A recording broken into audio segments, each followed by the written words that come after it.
Hi everyone, welcome to the Aiding Therapy Services channel. My name is Emily and I am the owner and primary therapist of Aiding Therapy Services, a private practice based in Colorado. Today I wanted to do something fun. I wanted to talk about how I would do therapy with a fictional character, and in the spirit of the holidays and everything, I have chosen Bob Cratchit from A Christmas Carol. Now, that might seem a little bit odd, not so much that I chose A Christmas Carol, but that I chose Bob Cratchit. I didn't go with Ebenezer Scrooge because I thought he was too obvious of a choice, and I had thought that there's a possibility that someone has already done their own analysis of what they would do in therapy with Ebenezer Scrooge. I may or may not be wrong on that. I don't know. And then I thought about possibly Fred, Ebenezer's nephew, but I didn't know if there was enough substance to use Fred as the character, so I decided to go with Bob Cratchit. Before we go on further, please feel free to subscribe, like, comment, and then also, if you're not familiar with the story of A Christmas Carol, I do recommend either reading the book or watching any iteration that exists out there. There's one with Patrick Stewart, there's the Muppets, there's a Mickey Christmas Carol. There's so many iterations of it. The basic premise of A Christmas Carol is there's this character, Ebenezer Scrooge, who's like the worst boss you can think of, very tight-fisted, very cheap, does not give a penny at all, basically. And then he gets visited by four ghosts. First, his former business partner, who's deceased at 7 years at the point of the story, and then three ghosts: the ghost of Christmas past, ghost of Christmas present, and the ghost of Christmas yet to come. And through this night of having the visits with the ghosts, he changes his ways and becomes a very benevolent and philanthropic person, and is a joy to be around, essentially. So that's just a quick synopsis of the book and the story. Much beloved and all that good stuff. So, Bob Cratchit. Now, before I go into Bob Cratchit, a little bit about me as a therapist. So, I think I've mentioned it in previous iterations and videos before, and I'll go into depth about like some of the terminology that I'm talking about in future videos, but I'm a systems therapist, so I look not only at the person, but at all the systems that person interacts with, whether it be in a partnership, whether it be co-workers, whether it be in relationship with family members, friends, you name it, that's what I'm looking at. And that's the interactions that we are talking about regarding, changes that can be made.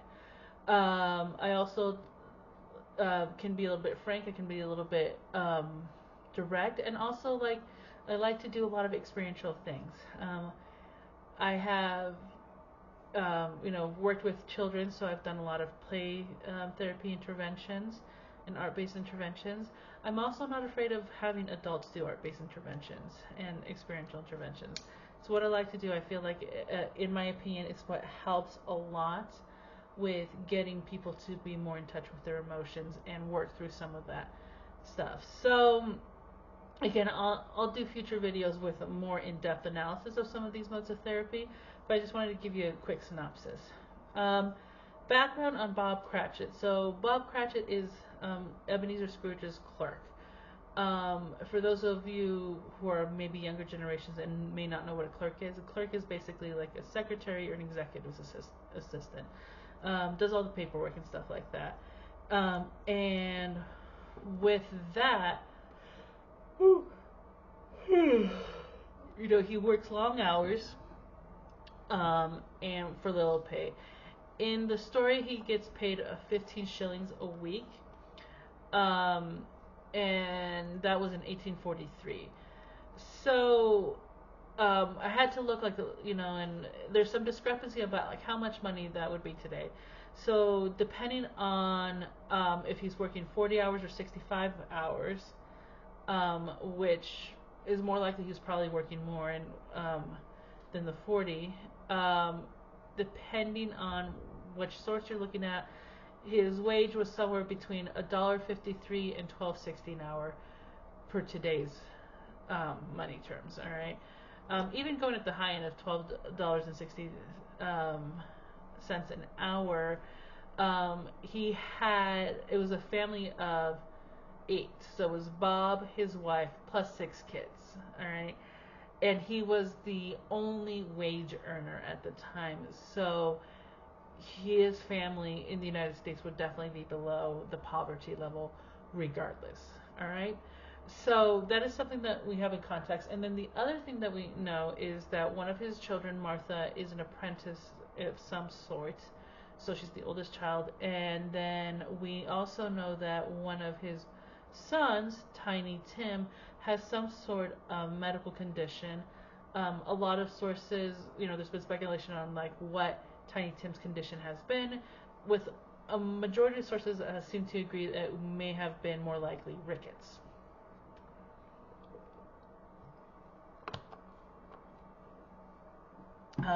Definitely curable.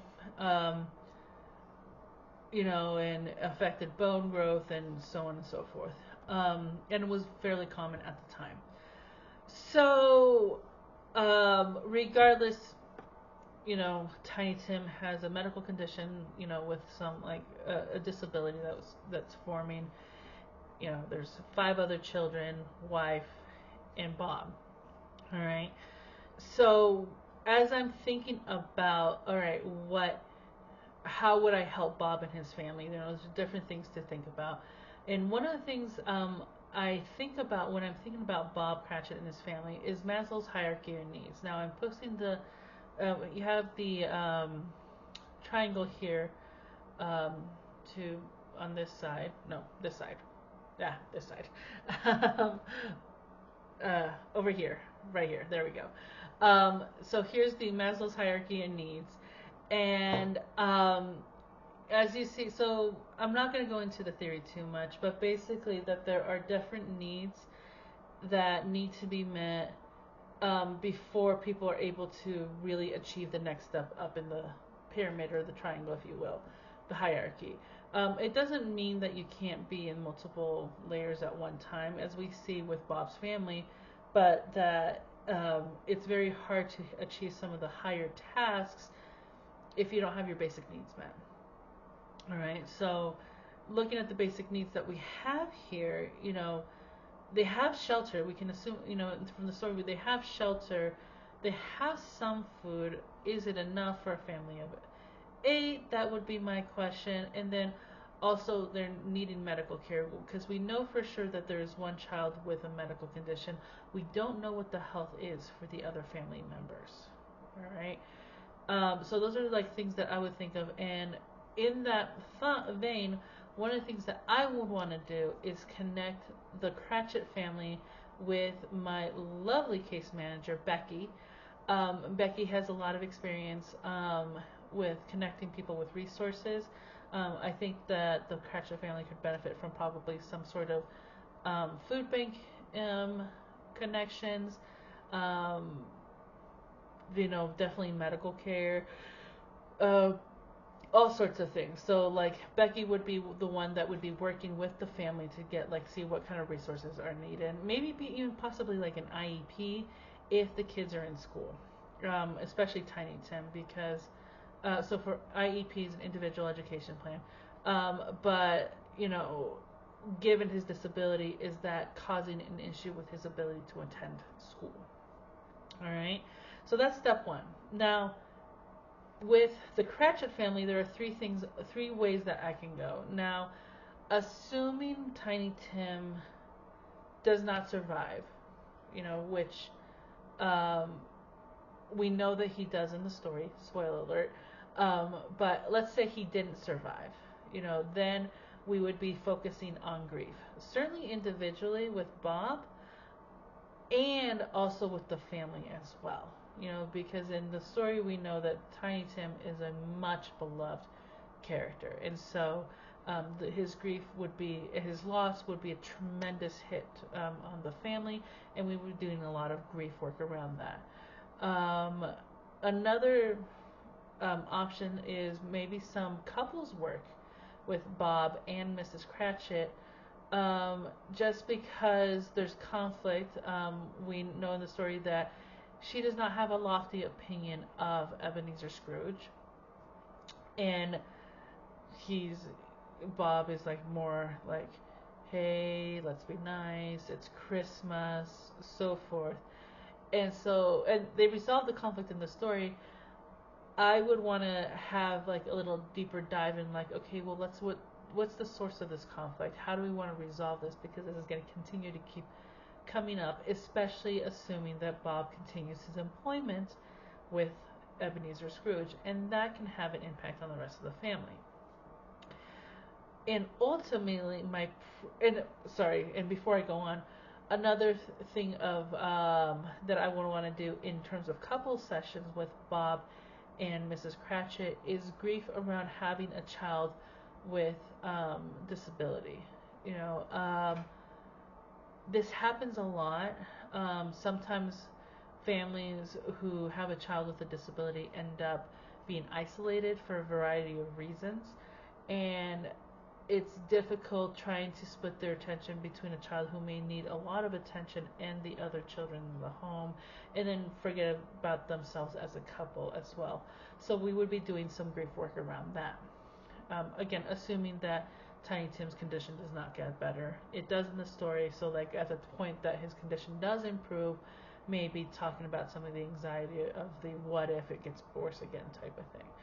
And then finally, primarily, I would want to focus with Bob on actually career counseling. Now, this may be a surprise for some people because, like, we don't often think of career counseling. We think of, in some older generations, may think of career counseling as like guidance counseling when you're in high school, and there is a part to that. But I would want to work with Bob and sit with him and like kind of explore what his values are, you know, and if the job he's doing is matching up with these values. Okay? And then him deciding, you know, again, this is assuming that Ebenezer does not change. He does change in the story and raises his pay and all that good stuff. So it's moot point by the end of the story, but this is prior to the end of the story. And like really looking at how he can maybe get a different get employed at a different job that would have higher pay so he could provide with it for his family, and you know, have a better work-life balance so he can be there for his family, because his family is very important to him. That I think would probably take the longest time, and it would be a lot of exploration of what his fears are and how he can improve his self-confidence and self-esteem to leave his job. You know, now as the story progresses, obviously these goals would shift, you know, and having maybe like a better working relationship with Ebenezer, and being able to set boundaries with Ebenezer so that he can maintain a sense of self-worth. That is how I would work with the Cratchit family. All right. I know I threw a lot at you, but if you have any, please let me know what you think. If there's any other fictional characters that you would be interested to hear, like, okay, how would you do therapy with this person? Take this family, for example, and then just drop me a line. In any case, have happy holidays, and we'll see you all soon. Thank you so much.